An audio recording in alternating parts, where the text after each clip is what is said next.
اور اس کے متعلق امور، مثلا مرنے کے بعد دوسری زندگی، حساب و کتاب، اعمال کی جزا و سزا، اسلام کے بنیادی عقائد میں سے اسلام عقیدہ ہے۔ قرآن کریم کی بیشتر آیات کے اندر اللہ رب العالمین نے ایمان بالیوم الآخر، آخرت کے دن پر ایمان لانا، اس کو ایمان باللہ کے ساتھ جوڑا ہے۔ لَيْسَ الْبِرُّ أَن تُوَلُّوا وُجُوهَكُمْ قِبَلَ الْمَشْرِقِ وَالْمَغْرِبِ وَلَكِنَّ الْبِرَّ مَنْ آمَنَ بِاللَّهِ وَالْيَوْمِ الْآخِرِ۔ نیکی کا کام یہ ہے کہ اللہ پر ایمان لایا جائے، آخرت کے دن پر ایمان لایا جائے، اور امت کا اجماع ہے کہ جو بھی شخص یوم آخرت کا انکار کرتا ہے وہ شخص دائرہ اسلام سے خارج ہو جاتا ہے۔ مکہ کے مشرکین رسول اللہ صلی اللہ علیہ وسلم نے جب ان کے سامنے اپنی دعوت رکھی، یوم آخرت کا تصور دیا، وہ لوگ اس کو مذاق سمجھنے لگے، استہزاء اور ٹھٹھا کرنے لگے رسول اللہ صلی اللہ علیہ وسلم کے ساتھ، جس کو قرآن کریم نے متعدد آیات کے اندر بیان فرمایا ہے۔ اور ایسے لوگ قیامت تک آتے رہیں گے جو دین کا مذاق اڑائیں گے، یوم آخرت کا انکار کریں گے، آخرت کے تعلق سے جو احادیث، جو رسول اللہ صلی اللہ علیہ وسلم کے فرمودات ہیں ان کا مذاق اڑائیں گے۔ اللہ رب العالمین نے فرمایا أَيَعِدُكُمْ أَنَّكُمْ إِذَا مِتُّمْ وَكُنْتُمْ تُرَابًا وَعِظَامًا أَنَّكُمْ مُخْرَجُونَ۔ مشرکین مکہ کے بارے میں فرمایا کہ وہ کیا کہا کرتے تھے، وہ کہا کرتے تھے کہ کیا أَيَعِدُكُمْ أَنَّكُمْ إِذَا مِتُّمْ، یہ محمد صلی اللہ علیہ وسلم ان کے متعلق فرمایا، یہ تمہیں وعدہ کرتا ہے کہ جب تم مر جاؤ گے، مٹی کے اندر مل جاؤ گے، مٹی کے ساتھ مل جاؤ گے، تمہاری ہڈیاں بھی ختم ہو جائیں گی۔ انکم مخرجون، یہ محمد صلی اللہ علیہ وسلم یہ کہتا ہے کہ تم دوبارہ زندہ کیے جاؤ گے۔ ہیہات ہیہات لما توعدون، یہ تو بہت دور کی بات ہے جو یہ آپ سے وعدہ کرتے ہیں کہ تم دوبارہ اللہ رب العالمین کے سامنے زندہ ہو جاؤ گے۔ ان ہی الا حیاتنا الدنیا، وہ کیا کہا کرتے تھے کہ ہماری یہ دنیاوی زندگی ہے جس میں ہم مرتے جیتے ہیں، وما نحن بمبعوثین، اس کے بعد دوبارہ ہم کو زندہ نہیں کیا جائے گا، ان هو الا رجل افترى على الله كذبا، یہ تو محض ایک ایسا شخص ہے جو اللہ رب العالمین پر جھوٹ باندھتا ہے، جھوٹ بولتا ہے، وما نحن له بمؤمنین، اور اس کی بات کو ہم ہرگز تسلیم نہیں کریں گے، ہم ایمان نہیں لائیں گے۔ بہرحال قیامت تک ایسے لوگ آتے رہیں گے جو یوم آخرت کا انکار کریں گے۔ خطبے کے آغاز میں نے ایک آیت کریمہ تلاوت کی جس کے اندر رب العالمین فرماتا ہے یا ایھا الناس اتقوا ربکم، اے لوگو اللہ رب العالمین سے، اپنے رب سے ڈرو، ان زلزلۃ الساعۃ شیء عظیم، یہ جو قیامت کا زلزلہ ہوگا، یہ جو قیامت ہوگی، یہ ایک انتہائی خطرناک حادثہ ہے، یہ انتہائی بڑا اور عظیم زلزلہ ہے۔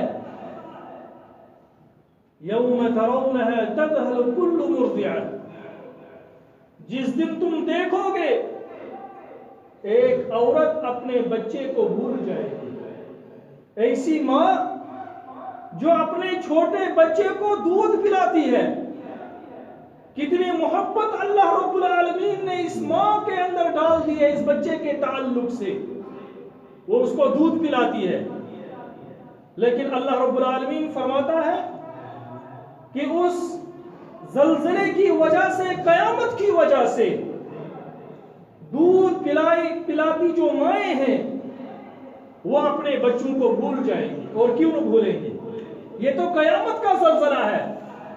آپ نے بہرحال کافی مرتبہ تجربہ کیا ہوگا، جب رات کو ہم سوئے ہوتے ہیں اچانک زلزلہ ہوتے ہیں، کافی مرتبہ ایسا ہوتا ہے ہم باہر بھاگنے کی کوشش کرتے ہیں، بچے وہیں بھول جاتے ہیں، ایسے واقعات بھی ہوئے ہیں، اور یہ ایک معمولی سا زلزلہ ہوتا ہے جس میں ہم اپنے بچوں کو بستروں میں ہی بھول جاتے ہیں، خود باہر بھاگ جاتے ہیں، لیکن رب نے فرمایا ان زلزلۃ الساعۃ شیء عظیم یوم ترونها تذہل کل مرضعۃ عما ارضعت، ایک ماں جو اپنے بچے کو دودھ پلاتی ہوگی وہ اس کو چھوڑ دے گی، اس کو بھول جائے گا کہ مجھے بچہ ہے چھوٹا، مجھے اسے دودھ پلانا ہے۔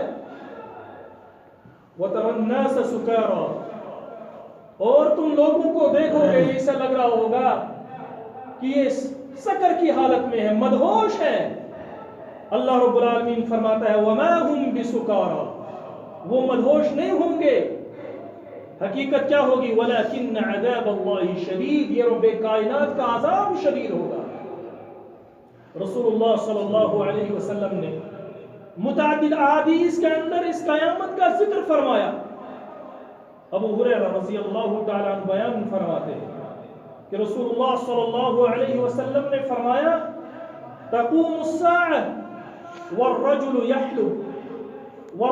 يحلب اللبن فما يصل الإناء إلى فيه، فرمایا ایک شخص جب قیامت قائم ہوگی، ایک شخص اپنی اونٹنی کو دودھ دوتا ہوگا اور وہ برتن اپنے منہ تک نہیں پہنچا سکتا ہے، یعنی دودھ پینے سے پہلے ہی قیامت قائم ہو جائے گی۔ اسی طرح سے دو آدمی کپڑے کا سودا کرتے ہوں گے، دو آدمی کپڑے کا سودا کرتے ہوں گے، ابھی ان کا سودا مکمل نہیں ہوا ہوگا، قیامت قائم ہو جائے گی۔ اسی طرح سے رسول اللہ صلی اللہ علیہ وسلم نے فرمایا کہ ایک شخص اپنے پانی کے حوض کو ٹھیک کرتا ہوگا، ابھی وہ حوض سے باہر نہیں نکلے گا، قیامت قائم ہو جائے گی۔ اور یہ اٹل حقیقت ہے کہ ایک دن قیامت آ جائے گی، یوم یقوم الناس لرب العالمین۔ اور رسول اللہ صلی اللہ علیہ وسلم کی جتنی احادیث ہے قیامت کے تعلق سے، جہنم کے تعلق سے، جنت کے تعلق سے، بغیر کسی شک کے ہمیں ان تمام باتوں میں یقین کرنا ہے اور یقین کرتے بھی ہیں. اور رسول اللہ صلی اللہ علیہ وسلم کے جو فرمودات وہ ہمارے رگو رگو میں بسے ہوئے ہیں، جس طرح سے صحابہ کرام رضوان اللہ علیہم اجمعین. آپ کو معلوم ہونا چاہیے جب انما الخمر والمیسر والانصاب والازلام رجس من عمل الشیطان، جب یہ آیت کریمہ نازل ہوئی جس میں یہ کہا گیا کہ شراب حرام ہے، فاجتنبوا، اس شراب سے اجتناب کرو، شراب کے قریب مت جاؤ. صحابہ کرام آپ کو معلوم ہے طلحہ رضی اللہ تعالیٰ عنہ کے گھر میں اس وقت شراب پی رہے تھے. وہی طلحہ رضی اللہ تعالیٰ عنہ جن کو پھر دنیائی کے اندر جنت کی خوشخبری ملی، رضی اللہ تعالیٰ عنہ طلحہ کے گھر میں بیٹھے ہوئے تھے. بہت سے لوگ شراب پی رہے تھے اور پلا کون رہے تھے جن کا نام ہم بار بار سنتے ہیں، انس بن مالک رضی اللہ تعالیٰ جو خادم رسول صلی اللہ علیہ وسلم تھے. انس بن مالک رضی اللہ تعالیٰ عنہ صحابہ کرام کو شراب پلا رہے تھے.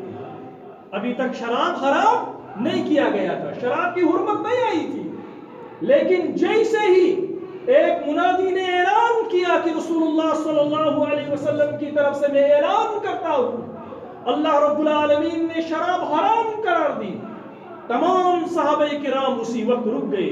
رسول اللہ صلی اللہ علیہ وسلم نے فرمایا آمنا وصدقنا، اور اس تمام شراب کو ضائع کر دیا گیا. اسی طرح سے آخرت کے تعلق سے جتنی بھی احادیث رسول اللہ صلی اللہ علیہ وسلم نے بیان کی ہے، ہمیں ان احادیث تمام احادیث کو من و عن تسلیم کرنا ہے. اس میں ذرا برابر بھی کسی چیز کا شک نہیں ہونا چاہیے. اور جب ہمارے ذہن کے اندر یہ تصور پیدا ہو جائے، آخرت کے تعلق سے ایک تصور پیدا ہو جائے، اور حقیقت میں ہم گناہوں سے رک جائیں گے، ہم رسول اللہ صلی اللہ علیہ وسلم کی نافرمانیوں سے رک جائیں گے. جب حقیقی تصور ہمارے دماغ میں پیدا ہو جائے گا کہ ایک دن اللہ رب العالمین کے سامنے تمام چیزوں کا جواب دینا ہے. یہ ایک ایسی چیز ہے جس کی وجہ سے ہم اچھائیوں کی طرف آتے ہیں، اچھے کام کرتے ہیں، کیونکہ اللہ رب العالمین ہم سے پوچھے گا. سینکڑوں ایسی مثالیں ہمارے سامنے موجود ہیں. رسول اللہ صلی اللہ علیہ وسلم کے پاس ایک عورت آئی، کہا یا رسول اللہ صلی اللہ علیہ وسلم طہرنی، اے رسول اللہ صلی اللہ علیہ وسلم مجھے پاک کر دیجئے، مجھے پاک کر دیجئے. آپ صلی اللہ علیہ وسلم بیٹھے ہوئے ہیں، صحابہ کرام کی مجلس تھی. جو خاتون دروازے سے اندر آئی تمام لوگ خاموش ہوئے اور رسول اللہ صلی اللہ علیہ وسلم سے کہنے لگی اے رسول اللہ صلی اللہ علیہ وسلم مجھے پاک کر دیجئے، مجھے پاک کر دیجئے. رسول اللہ صلی اللہ علیہ وسلم نے فرمایا کیوں، کیا بات ہے، کیا مسئلہ ہے؟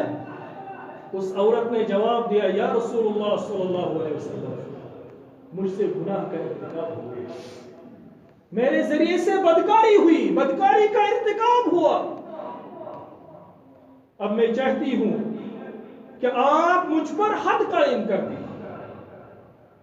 بہرحال رسول اللہ صلی اللہ علیہ وسلم نے چہرہ ادھر کی طرف، پھر کہا اس عورت نے یا رسول اللہ صلی اللہ علیہ وسلم طہرنی، مجھے پاک کر دیجئے. پاک کرنے کا مطلب کیا تھا؟ پاک کرنے کا مطلب یہ نہیں تھا کہ کپڑے دھو ڈالے یا 10 20 40 کوڑے مار دیں، بلکہ پاک کرنے کا مطلب تھا کہ میرے اوپر پتھروں کی بارش برسا دی جائے اور میں ختم ہو جاؤں. یہ پاک کرنے کا مطلب تھا. بہرحال یہ ایک ندامت تھی اس عورت کے اندر، والذین اذا فعلوا فاحشة او ظلموا انفسهم ذکروا اللہ فاستغفروا لذنوبهم. گناہ کرنے کے بعد ندامت کا احساس ہونا یہ ایمان کی علامت ہے. بہرحال رسول اللہ صلی اللہ علیہ وسلم سے کہا اس عورت نے یا رسول اللہ صلی اللہ علیہ وسلم گناہ کا ارتکاب ہو چکا ہے اور میرے پیٹ میں بچہ بھی ہے. یا رسول اللہ صلی اللہ علیہ وسلم آپ نے فرمایا اذهبي حتى تضعي طفلك ثم ارجعي. کہا اچھا اگر ایسی بات ہے گناہ کی وجہ سے ایک نئی روح آنے والی ہے تب تک میں تمہارے اوپر حد قائم نہیں کروں گا جب تک کہ تم واپس جاؤ اور اس بچے کو جنم دو. یہ جو بدکاری کی وجہ سے آپ کے پیٹ کے اندر بچہ پیدا ہونے والا ہے, آپ کے پیٹ کے اندر بچہ ہے, تم جاؤ اس بچے کو اس کا جنم جب ہوگا اس کے بعد میرے پاس آنا. بہرحال اس عورت کو تڑپ تھی, آخرت کا تصور تھا, خوف خدا تھا کہ کب میرے اوپر رسول اللہ صلی اللہ علیہ وسلم حد نافذ کریں اور میں اس گناہ سے پاک ہو جاؤں. جب اس عورت نے بچہ جنا اس کے بعد دوڑتی ہوئی رسول اللہ صلی اللہ علیہ وسلم کے پاس آئی. یا رسول اللہ صلی اللہ علیہ وسلم, اب میں نے بچے کو جنم دے دیا, اب مجھے پاک کر دیجئے. رسول اللہ صلی اللہ علیہ وسلم نے پھر اس کو واپس کیا, کہا ارجعی حتی تضعی, ارجعی وارضعی فاذا فطمتیہ فعودی الی. کہا نہیں تم واپس جاؤ, اگر میں آج تم پر حد قائم کرتا ہوں اس بچے کو دودھ کون پلائے. اس بچے کا مسئلہ ہے, آپ نے غلطی کر لی ہے لیکن اس بچے کو کی تکلیف پہنچائیں گے, اس کو کون دودھ پلائے گا. کہا تم واپس جاؤ بچے کو دودھ پلاؤ, جب بچہ کھانے پینے کے لائق ہو جائے گا اس کے بعد میرے پاس آنا, اس کے بعد میں آپ پر حد نافذ کر دوں گا. بہرحال اس عورت نے وہ بچہ واپس لیا اور اس کے بعد جب وہ بچہ کھانے پینے کے لائق ہو گیا اس عورت نے کوشش کی جلدی سے اس کو کھانا پینا سکھایا جائے, اور وہ عورت رسول اللہ صلی اللہ علیہ وسلم کے دربار میں پھر آ گئی تیسری مرتبہ. یا رسول اللہ صلی اللہ علیہ وسلم, اب یہ بچہ کھانے پینے کے لائق ہو گیا ہے, اب اس بچے کو میری ضرورت نہیں ہے, میرے بغیر بھی یہ کھا پی سکتا ہے, زندہ رہ سکتا ہے. اس وقت رسول اللہ صلی اللہ علیہ وسلم نے فرمایا اے عورت اب وقت آ گیا ہے کہ تیرے اوپر حد نافذ کر دی جائے. یہ اسلامی قانون ہے اور جب تک اس دنیا کے اندر اسلامی قانون نافذ کیا جائے تب تک اس دنیا سے جرائم نہیں ختم ہو سکتے ہیں, چاہے دنیا والے کتنے بھی سخت قوانین بنائیں, اور جتنے سخت قوانین بنائے جاتے ہیں آج کے مقابلے میں کل اور خطرناک جرم سامنے آتا ہے, لیکن یہ امتیازی خصوصیت صرف رب کائنات کے قانون میں ہے. اور رب العالمین سے جب ان کے قوانین کے مقابلے میں جب ہم نے بغاوت کی اللہ رب العالمین نے لوگوں کو رسوا کر دیا. یہ رب کا قانون تھا, اس قانون کو ہمارا کام یہ تھا کہ اس دنیا کے اندر نافذ کیا جائے, اللہ رب العالمین کے قانون کو سائڈ میں رکھ دیا جائے اور اس کے مقابلے میں خود قانون بنایا جائے, اس کی کوئی اہمیت اسی جرائم نہیں رکیں گے. بہرحال رسول اللہ صلی اللہ علیہ وسلم نے اس عورت سے بچہ لیا, اس عورت کی گود سے بچہ لیا, کہا اب یہ بچہ ہمارے حوالے کر. اور اس کے بعد رسول اللہ صلی اللہ علیہ وسلم نے سب سے پہلے اس بچے کے متعلق فرمایا من یکفل ھذا فهو رفیقی فی الجنہ, جو اس بچے کی پرورش کرے گا وہ میرے ساتھ جنت میں ہوگا. ایک انصاری صحابی کھڑے ہوئے, یا رسول اللہ صلی اللہ علیہ وسلم اس بچے کی پرورش میں اپنے ذمہ لیتا ہوں, اس کی پرورش میں کروں گا یا رسول اللہ صلی اللہ علیہ وسلم. بہرحال اس کے بعد ایک گڑھا کھودا گیا, کیونکہ اسلامی قانون جو ہے اگر ایک عورت یا مرد بدکاری کا ارتکاب کرتے ہیں اور وہ شادی شدہ ہوں, اسلامی قانون ہے اس کو سنسار کیا جائے. اگر شادی شدہ نہ ہوں تو ان کے کوڑے لگائے جائیں گے. بہرحال وہ شادی شدہ عورت تھی, گڑھا کھودا گیا زمین کے اندر عورت کے سینے کے برابر, اور اس کے بعد اس عورت کو اس گڑھے کے اندر ڈالا گیا, ادھر ادھر سے مٹی سے بند کر دیا گیا اس عورت کو.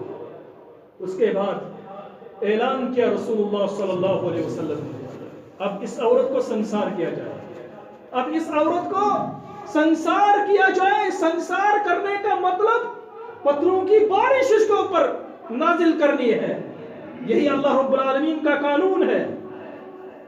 بہرحال جیسے اس کو گڑھے میں ڈال دیا گیا, مٹی سے اس کو بند کر دیا گیا, اور صحابہ کرام نے پتھروں کی بارش شروع کر دی، سنسار شروع کر دیا۔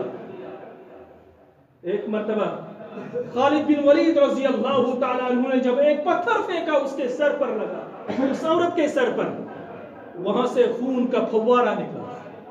وہ خون خالد بن ولید رضی اللہ تعالیٰ عنہ کے چہرے پر آ گیا، ان کے چہرے پر لگا۔ برا بھلا کہا خالد بن ولید رضی اللہ تعالیٰ عنہ نے۔ رسول اللہ صلی اللہ علیہ وسلم نے فرمایا، اے خالد بن ولید، اس کے متعلق برا بھلا مت کہو، کیونکہ اس نے توبہ کی ہے۔ اور جب اس کو سنسار کر دیا گیا، اس کو غسل دے دیا گیا، غسل دینے کے بعد جب جنازے کے لیے صحابہ کرام نے صفیں بنائی، رسول اللہ صلی اللہ علیہ وسلم جنازہ پڑھنے کے لیے، پڑھانے کے لیے آگے تشریف لائے۔ عمر بن خطاب رضی اللہ تعالیٰ عنہ نے اعتراض کیا، یا رسول اللہ صلی اللہ علیہ وسلم، کیا آپ ان کا نماز جنازہ پڑھائیں گے؟ وقت زنت، یہ تو ایک بہت بدکار عورت تھی، ان کا جنازہ کیسے پڑھائیں گے آپ؟ رسول اللہ صلی اللہ علیہ وسلم نے فرمایا، لقد تابت توبہ، اس عورت نے ایسی توبہ کی ہے، لو قسمت بین 70 من اہل المدینہ لوسعتهم، اس عورت نے ایسی توبہ کی ہے، یہ توبہ اگر مدینہ کے 70 لوگوں کے درمیان تقسیم کر دی جائے تو ان کے لیے کافی ہو جائے۔ آپ ان کے بارے میں برا بھلا کہتے ہو، اللہ رب العالمین نے اس کا گناہ معاف کر دیا، کیونکہ اس پر حد نافذ ہو گئی دنیا کے اندر۔ آخر وہ عورت کیوں آئی اللہ کے رسول صلی اللہ علیہ وسلم کے پاس؟ چھپے چوری کر لیا تھا، کسی کو پتا بھی نہیں تھا، اور پردہ ڈالنے کی کوشش کرتی، لیکن اس کو معلوم تھا، اس کے ذہن میں یہ تصور آ گیا تھا آخرت کا، یوم یقوم الناس لرب العالمین، کہ ایک دن ایسا آنے والا ہے رب العالمین کے سامنے حساب و کتاب کے لیے کھڑا ہونا ہے۔ وہاں اگر اللہ رب العالمین مجھ سے پوچھے گا تم نے دنیا کے اندر یہ گناہ کیوں کیا تھا، وہاں کیا جواب دوں گی؟ اصل میں یہ تصور جب ایک انسان کے اندر پیدا ہو جائے تو انسان بہت ساری برائیوں سے بچ سکتا ہے، بہت ساری چیزوں سے بچ سکتا ہے، کیونکہ اللہ رب العالمین نے فرمایا، یوم ترونها تذهل كل مرضعة عما ارضعت وتضع كل ذات حمل حملها وترى الناس سكارى وما هم بسكارى ولكن عذاب الله شديد۔ اسی وجہ سے عبداللہ بن عباس رضی اللہ تعالی عنہما فرماتے ہیں کہ ابو بکر صدیق رضی اللہ تعالی عنہ نے رسول اللہ صلی اللہ علیہ وسلم سے فرمایا یا رسول اللہ صلی اللہ علیہ وسلم، قد شبت، آپ بوڑھے ہو گئے۔ کس نے کہا؟ یار غار ابو بکر صدیق رضی اللہ تعالی عنہ نے کہا، یا رسول اللہ صلی اللہ علیہ وسلم، آپ کے چہرے پر بڑھاپے کے آثار ظاہر ہوئے، آپ بوڑھے ہونے لگے۔ کہا ہاں میں بوڑھا ہوا، شیبتنی ہود والواقعة والمرسلات وعما يتساءلون وإذا الشمس كبرت۔ رسول اللہ صلی اللہ علیہ وسلم نے فرمایا، ہاں آپ کی بات سچ ہے، لیکن مجھے بوڑھا کیا سورہ ہود نے، مجھے بوڑھا کیا سورہ واقعہ نے، مجھے بوڑھا کیا سورہ مرسلات اور عما يتساءلون اور اذا الشمس كبرت نے۔ کیوں بوڑھا کیا؟ اس میں قیامت کے متعلق تذکرہ ہے۔ ہمیں تو کوئی پرواہ نہیں ہے، ان صورتوں سے ہمیں کوئی پرواہ نہیں، کیونکہ ہم پڑھتے ہی نہیں ہیں اور ہمیں پتہ ہی نہیں عما يتساءلون میں کیا ہے، سورہ ہود کے اندر کیا ہے، سورہ واقعہ کے اندر کیا ہے، جن کے متعلق رسول اللہ صلی اللہ علیہ وسلم نے فرمایا ان صورتوں کو پڑھ پڑھ کر میں بوڑھا ہو گیا، کیونکہ ان صورتوں کے اندر قیامت کے متعلق، قیامت کی ہولناکیوں کے متعلق، قیامت کی سختیوں کے متعلق اللہ رب العالمین نے بیان فرمایا ہے۔ فرمایا ہاں ابو بکر صدیق آپ نے بات صحیح کہی، لیکن اس صورت نے مجھے بوڑھا کر دیا۔ جب میں سوچتا ہوں قیامت کے متعلق اور پڑھتا ہوں اور حقیقت میں مجھے بڑھاپا آ گیا۔ بہرحال اللہ رب العالمین سے دعا ہے اللہ رب العالمین ہمیں زیادہ سے زیادہ عمل کرنے کی توفیق دے، آمین۔